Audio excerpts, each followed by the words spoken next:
tika komela masanga tangu oza na zemi. Oyebi syndrome d'alcoolisation fétale eza nini bolanda video. Mwana oyo bozomona na mama na ye abandaki komela masanga whisky tangu mwana azalaki na libumu. Ba 5 verres par jour, ba 6 verres par jour. Bien kutu koloba te. Azo kokutana minganga babane tika komela masanga tangu mwana na kati ya libumu. Parce que oyo yo ozomela, oyo yo ozolia ezoleka directement epa ya bébé na yo. Masanga oyo ozomela ezoleka na cerveau na ya mwana na yo. Babenda ye matoi mbala na mbala. Mon chande ko kate abi akotika masanga ta kotika whisky te. Ko benda ka ba shot. Mwana na ya botami na retard mental. Mwana botami tolo bango na lingala kizengi. Po na nini? Po mama abandai komela masanga na zemi.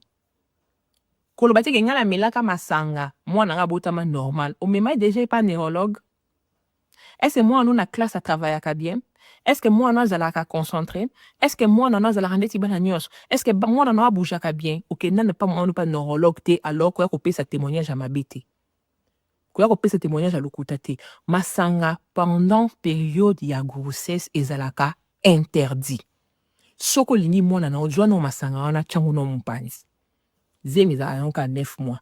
9 mois na kanga motema ko benda cigarette te, ko benda masanga te, ko benda noix te, zela mwana abotama après yo ko continuer vie na yo. Allo asolo bango na interview nye.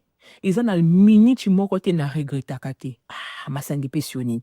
Et puis sur charge, masanga salini. Et baby si est venir à mwana ndeko tika komela masanga tangu oza na zemi point barre ko discuter te ko lobate ke ngana melaka masanga soko melaka masanga ko kansate ke mwana za normal et puis soki mwana za normal c'est que nzamba zalaki no donc encourager ba maman mususu te ba mela masanga po bakuta na problème mwana moi so akutani namo.